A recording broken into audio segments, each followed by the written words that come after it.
It's his choice. It's his choice to contest. I hope this will be the first time he will fail primary. The issue is that at all times that you have passed primary, you have not won election. So it's about electability. Can I win this election if you put me before the country? And the answer I get is that he may not be able to win the election if he's put forward. While the Nigerian political class is busy calculating who has the biggest war chest for 2027, nobody is asking the question that actually decides elections in this country. And Rotimi Amaechi just said the quiet part out loud. Here is the fact almost no one is leading with. Atiku Abubakar has contested the Nigerian presidency 5 times. He has won the PDP presidential primary 3 times. He has never won a general election, not once. Not in 2017, not in 2011, not in 2015, not in 2019, not in 2023. And one of the most senior politicians in this country, a man who sat in the same cabinet as Atiku, who understands exactly how these machines work from the inside, has now publicly said what analysts have whispered for years. Abubakar wins primaries, he does not win elections. That is not a political insult, that is a structural diagnosis. And the question we need to answer today is this. Is Rotimi Amaechi making a strategic calculation, airing a personal grudge, or is he telling Nigeria something it urgently needs to hear before 2027 arrives? Stay with me, because by the time we are done, the answer to that question will reframe everything you think you know about the opposition in this country. Before we go any further, if you're watching this for the first time, you need to know what this channel actually is. Unfiltered Report exists for one reason: to give you the political analysis that mainstream media in Nigeria and across Africa will not touch. No agenda, no filter, just the truth as the evidence reveals it. Hit subscribe and stay with me, because what comes next changes the whole picture. Let me ground you in what actually happened and why it is happening now. Rotimi Amaechi made public statements pointedly questioning Atiku Abubakar's ability to win a general election. His central argument was not ideological, it was mechanical. Atiku, he argued, is a primary winner, not a general election winner. Now, to understand why that lands the way it does, you need to understand who these two men are. Rotimi Amaechi is a former governor of Rivers State, former Speaker of the House of Representatives, Buhari's Minister of Transportation, and a 2023 APC presidential aspirant. He crossed party lines before. He built political structures in the South. He understands machine politics from the inside. Atiku Abubakar is a former vice president serving under Obasanjo from 1999 to 2007 and the most persistent presidential aspirant this country has ever produced. He has contested 5 times. He has won the PDP presidential primary 3 times. He remains the dominant figure in the PDP's old guard northern establishment. So why is this exchange happening right now? We are approximately 18 months from the earliest credible discussion of 2027 presidential positioning. The PDP is still managing the wreckage of the 2023 election, the Wike faction's defections, the internal lawsuits, the structural humiliation of losing to both Tinubu and in significant swaths of the South to Peter Obi. Amaechi himself is politically unsettled. He entered the 2023 APC primary with serious ambitions and left it without a ticket. What most people are reading as personal drama between two men is actually something more precise. It is a very early opening shot in the battle over what the Nigerian opposition looks like heading into 2027. But before we can understand who gains and who loses from this exchange, we need to go inside the institution that makes or breaks every presidential ambition in Nigeria, the party primary structure, because that is where this story gets genuinely revealing. Here is what makes Amaechi's statement remarkable. It is not actually wrong. The Nigerian party primary system and the general election system operate on fundamentally different logics, and understanding that difference is the key to understanding everything that follows. PDP presidential primaries are decided by delegates, state party chairpersons, governors, senators, political appointees. This is a small, manageable, financially accessible electorate. Atiku has repeatedly demonstrated the capacity to mobilize this class through a combination of long-cultivated relationships and significant financial resources. That is a real skill. It requires organization, patience, and a particular kind of political intelligence. But general elections are a different country entirely. In a general election, you are speaking to tens of millions of voters across 36 states and the FCT. The variables are completely different. Regional identity, candidate perception, security conditions, INEC administration, and ground-level mobilization through structures that reach into local government wards, not just party conventions. And the constitutional framework does not make it easier. Under Section 134 of the 1999 Constitution, a presidential candidate must win a majority of total votes cast and at least 25% of votes in 2/3 of the 36 states. That threshold forces a genuinely national coalition. You cannot win on regional dominance alone. You cannot win by being beloved in one block. You have to build across fault lines. Now, look at the empirical record. In 2019, Atiku lost to Buhari by approximately 3.9 million votes. In 2023, he lost to Tinubu. And in that same 2023 election, he lost significant vote share in multiple southern states to Peter Obi, meaning the anti-incumbent vote fractured around him rather than consolidating behind him. Amaechi is not making a social media comment. He is making a structural argument about institutional capacity. The machinery that wins primaries is not the same machinery that wins general elections. And Atiku, for all his formidable primary operation, has never demonstrated that he has built the second kind of machine. That is the diagnosis. And once you understand it, the question becomes, who benefits from that diagnosis being made public? That's the political strategy layer, and that is where this story gets genuinely complicated. Let me be direct about something. Rotimi Amaechi did not make these comments to inform the Nigerian public. He made them to communicate with a specific audience, and understanding who that audience is tells us exactly what is at stake. Who gains from this exchange?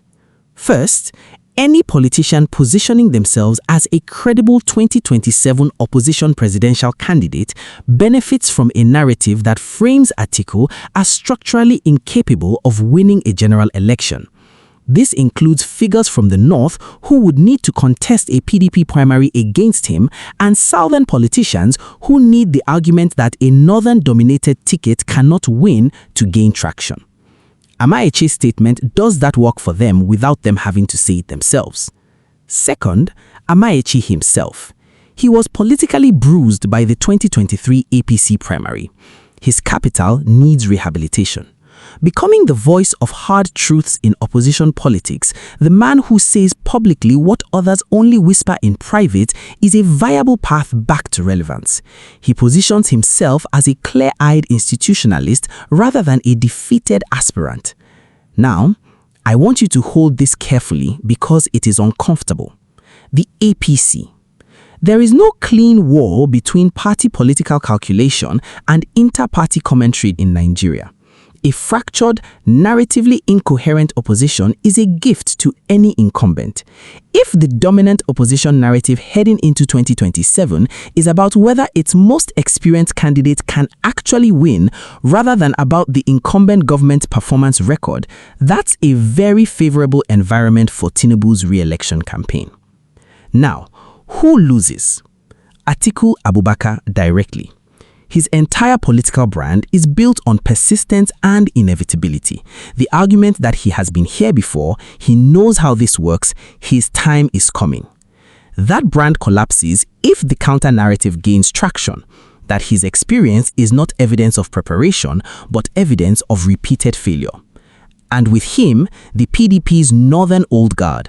Atiku represents that establishment if his electability is successfully questioned. The entire faction's leverage in internal party negotiations weakens. Other figures inside the party start to feel licensed to move. Now, let me tell you how this story lands differently across Nigeria's political geography, because it does not land the same everywhere. In the north, Atiku still commands deep loyalty in Adamawa and pockets of the northeast and northwest. But the northern political calculation in 2027 is already complicated by the zoning question, whether the presidency belongs to the north given that Tinubu holds it from the southwest. That's a live debate, and it makes northern politicians more willing to entertain alternatives than they might otherwise be. In the South-South and Southeast, Amaechi's credibility as a southern voice gives his critique some purchase. These regions were already skeptical of a northern-dominated PDP ticket in 2023. Amaechi is not adding new skepticism, he's adding institutional legitimacy to skepticism that already exists. In the Southwest, attention is largely on APC consolidation around Tinubu. The opposition's internal turbulence is being watched, but not with alarm. And then there are the silent stakeholders, the figures who are not speaking and whose silence is its own statement. Watch the PDP governors who issued no defense of Atiku after Amaechi's comments.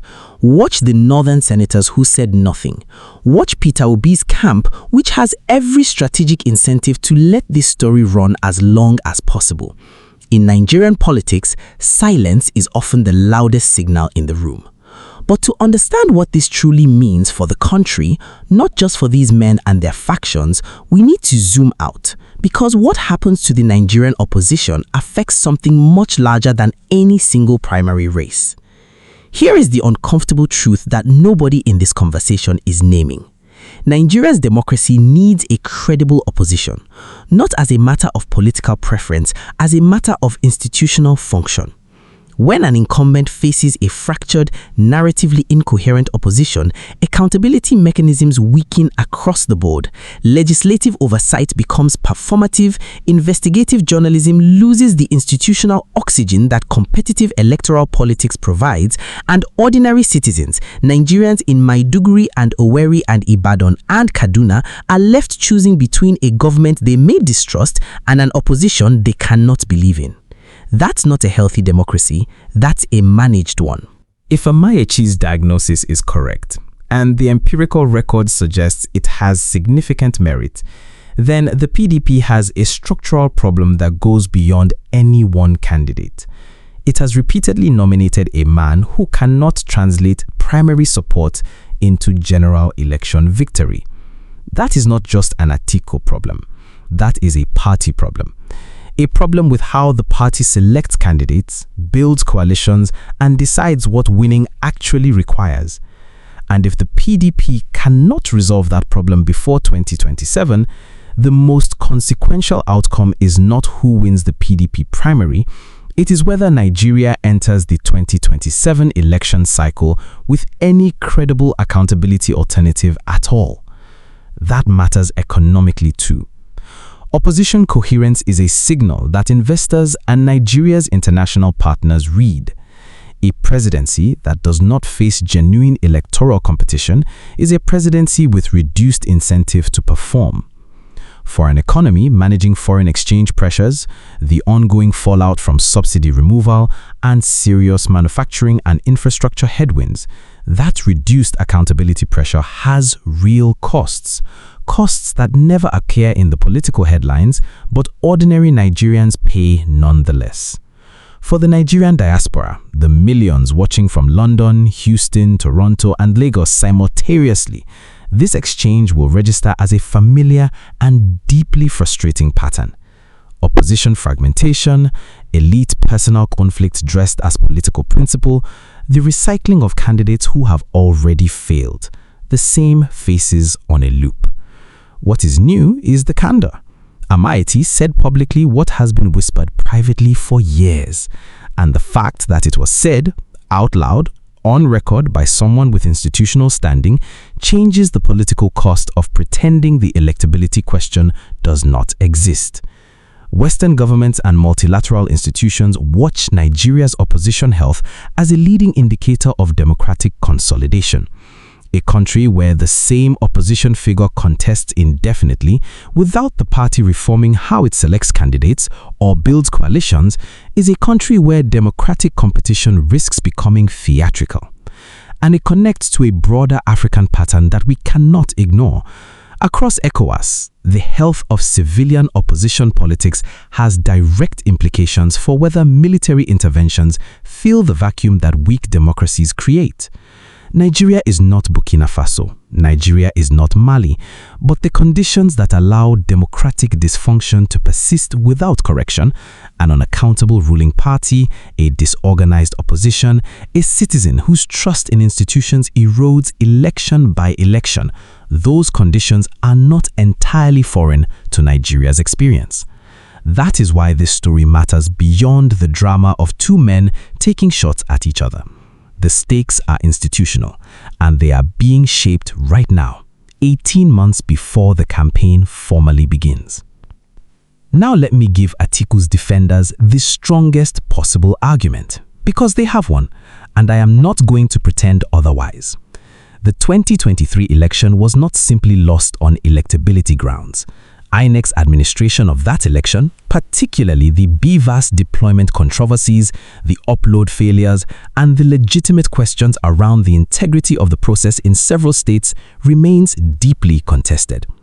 A fair argument exists that Atiku may have performed differently in a fully transparent electoral environment. The 2019 loss occurred under conditions where incumbent advantages were enormous and state resources were deployed asymmetrically. Buhari was a sitting president with the full machinery of a federal government behind his campaign.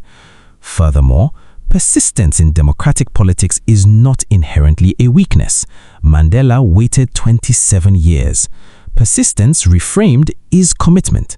And Atiku brings something that no first-time opposition candidate can replicate overnight. Decades of institutional knowledge, an international network of relationships, and the kind of donor infrastructure that takes years to assemble. I hear that argument, and I give it its due weight. But here's where it reaches its limit.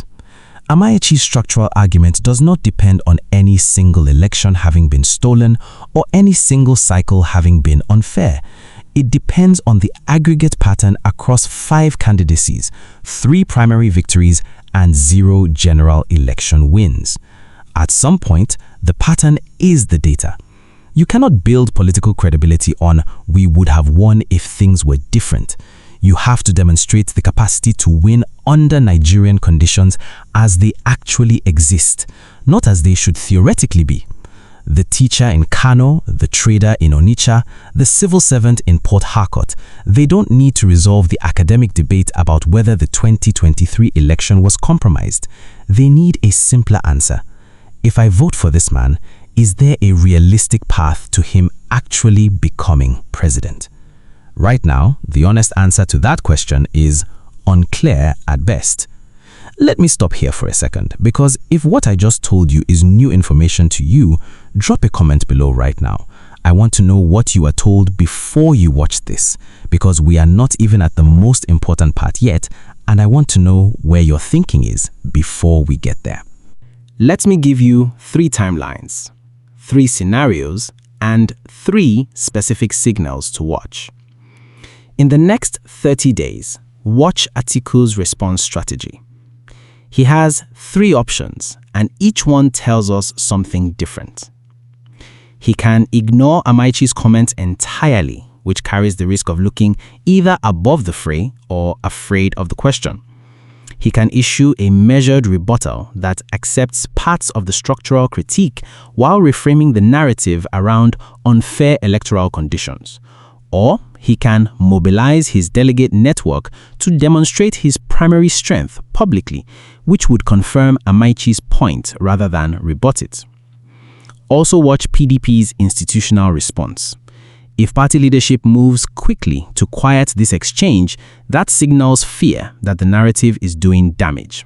If they let it run, it tells us that Atiku's grip on the party apparatus is not as unassailable as it appears. In the next 90 days, the signal to watch is gubernatorial alignment. which PDP governors publicly back Atiku as a 2027 prospect and which ones stay conspicuously silent. In 2023, the Wike-aligned bloc's defections were partly fueled by exactly this electability concern. If that dynamic resurfaces and deepens, it reshakes the entire primary landscape before a single vote is cast. In the next 365 days, the structural question becomes urgent. Will PDP go into 2027 with Atiku again, or will a credible internal challenger emerge? For that challenger to be viable, they need to do two things Atiku has not done: demonstrate a genuinely national coalition and win a primary against him. That is not impossible, but the institutional inertia of Atiku's machine inside PDP is formidable. It does not dissolve because of one public statement from one former cabinet member. The worst-case scenario is a repeat of 2023 in a different form: a fractured PDP primary, a weakened candidate, an energized third force challenge, Labour Party or something new, splitting the anti-incumbent vote, and the APC winning, not because it has earned another term, but because the opposition failed to get out of its own way. The best-case scenario for Nigerian democracy, not for any individual politician, is that this exchange triggers genuine internal reform inside the PDP, a rethinking of how it selects candidates, a serious conversation about what coalitions it needs to build, a willingness to ask honestly whether it is a party that wants to govern or a party that has become an opposition by habit. That conversation is harder than any primary, but it is the only one that matters. I opened this video with a question: is Rotimi Amaechi making a strategic calculation, airing a personal grudge, or telling Nigeria something it needs to hear? The honest answer is probably all three simultaneously. Nigerian politics rarely deals in pure motives. Amaechi has his interests, he has his wounds, he has his ambitions. None of that is surprising and none of it should be ignored. But here is what also cannot be ignored. The truth of a statement does not depend on the purity of the person making it. Atiku Abubakar has demonstrated repeatedly the capacity to build party coalitions. He has not demonstrated the capacity to build a general election majority. Those are different skills. They require different organizations, different messages, and a different kind of political leadership. One that can speak credibly across Nigeria's fault lines, not just to its party delegates. What Amaechi has done, whatever his motivations, is name that gap publicly. And in a political culture where that kind of institutional honesty is as rare as it is uncomfortable, naming it matters. So I will leave you with the question I want you to carry into every conversation you have about 2027. Will the Nigerian opposition find a way to answer that gap, to build a candidate and a coalition that can actually win a general election, or will it enter another cycle, having mistaken the ability to win a room of delegates for the ability to win a country? The evidence right now does not give us a comfortable answer, but it gives us a clear one. And that's where the story stands today. If this analysis gave you a clearer picture of what is actually happening, then do one thing for me. Share it with one person who needs to understand this. Not for the algorithm, for the conversation. Like the video, subscribe if you haven't already, and I will see you in the next one, because the story is never really over, it just moves to the next chapter.